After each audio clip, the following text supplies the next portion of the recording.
आज के इस पवित्र अवसर पर मेरे साथ मंच पर उपस्थित श्रीमान मनोहर लाल खट्टर जी, शहरी विकास मंत्री भारत सरकार, मेरे मित्र और साथी मंत्री डॉक्टर मनसुख मांडविया जी, श्रीमान नित्यानंद राय जी,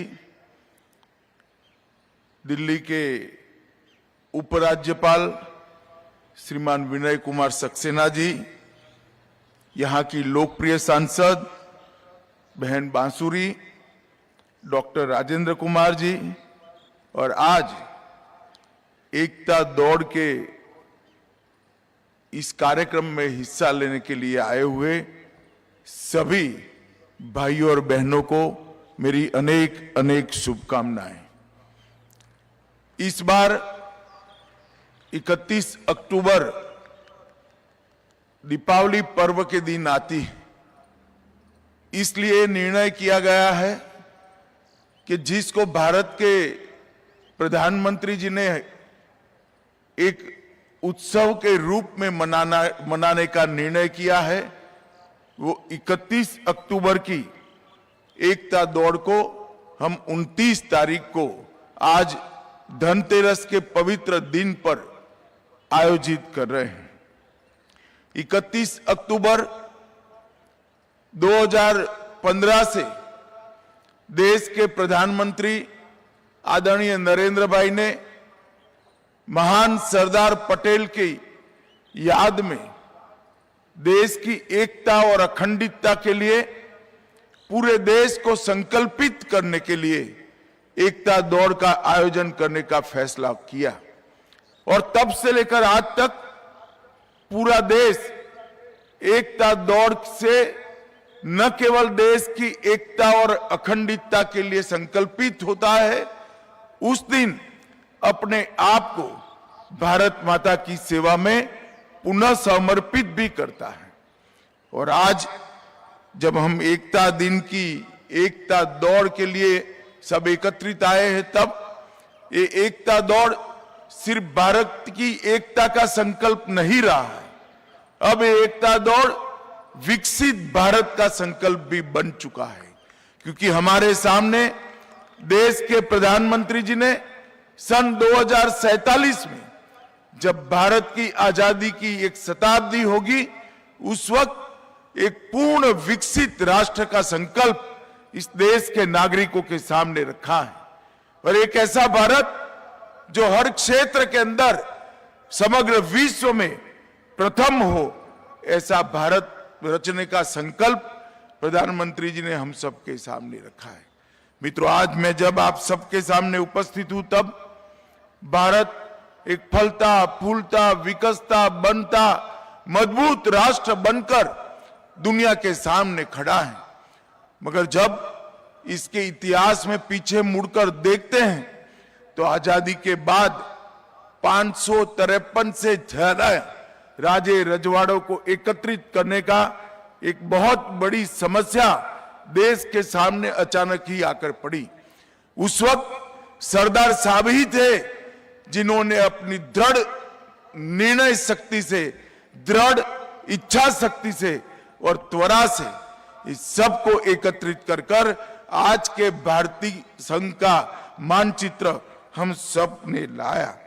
और ये सरदार पटेल ही थे जिनकी दृढ़ इच्छा शक्ति के कारण आज देश एक होकर दुनिया के सामने मजबूती के साथ खड़ा है। जब आजादी का उत्सव मनाया जाता था, उस वक्त स्फूर्ति के साथ चाहे लक्षद्वीप हो, जूनागढ़ हो, चाहे हैदराबाद हो, ये सारी रियासतों को भारत के साथ मिलाने के लिए सरदार पटेल ने अपने कुनेह और दृढ़ता का परिचय दिया था। और मित्रों, आज भारत दुनिया के सामने मजबूती के साथ सर्वप्रथम बनने के रास्ते पर खड़ा है। इसका नींव डालने का काम हमारे सरदार पटेल साहब ने किया था। दुर्भाग्य की बात है कि सालों तक सरदार पटेल को भुलाने का प्रयास किया गया। सालों तक उनको भारत रत्न के उचित सम्मान से भी वंचित रखा गया है। मगर देश के प्रधानमंत्री नरेंद्र भाई ने गुजरात में केवड़िया कॉलोनी में एक दुनिया का सबसे ऊंचा स्टैच्यू लगाकर सरदार पटेल की याद को चिरंजीव करने का काम किया है। और सरदार पटेल के संदेश को उन्होंने न केवल याद दिलाने का काम किया है, हर क्षेत्र में, चाहे रक्षा का क्षेत्र हो, चाहे भारत के आत्मसम्मान की बात हो, चाहे देश की एकता की बात हो, हर क्षेत्र में सरदार पटेल के दृष्टिकोण को, उनके विचार को और उनके संदेश को मूर्त रूप देने का काम हमारे प्रधानमंत्री नरेंद्र मोदी जी ने किया है। अभी 2 दिन पहले ही मोदी जी ने मन की बात में सरदार साहब की बातों से प्रेरणा लेकर देश के विकास के काम में जुड़ने के लिए युवाओं का आह्वान करने का काम किया है। मित्रों, आज मैं नरेंद्र मोदी जी की बात को जरूर दोहराना चाहूंगा कि आगे पर सभी युवाओं के लिए सरदार साहब के विचार पथ प्रदर्शक बने। आइए आज हम एकता दौड़ के माध्यम से भारत की एकता को मजबूत करने का एक दृढ़ संकल्प ले। आइए आज एकता दौड़ के माध्यम से हम भारत को विकसित बनाने का संकल्प का फिर से एक बार आह्वान करें। आइए आज एकता दौड़ के माध्यम से 2047 में एक पूर्ण विकसित भारत का स्वप्न को पूर्ण करने का हम संकल्प ले फिर से एक बार।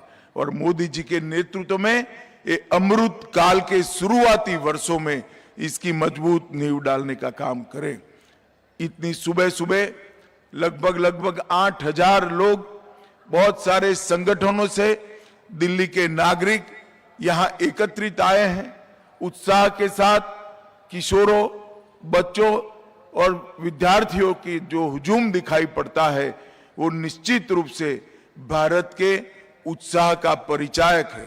मैं आप सबको फिर से एक बार एकता दौड़ के लिए बहुत बहुत शुभकामनाएं देता हूं और मैं भी अपने आप को महान भारत के मोदी जी के संकल्प के साथ जोड़कर मेरी वाणी को विराम करता हूं।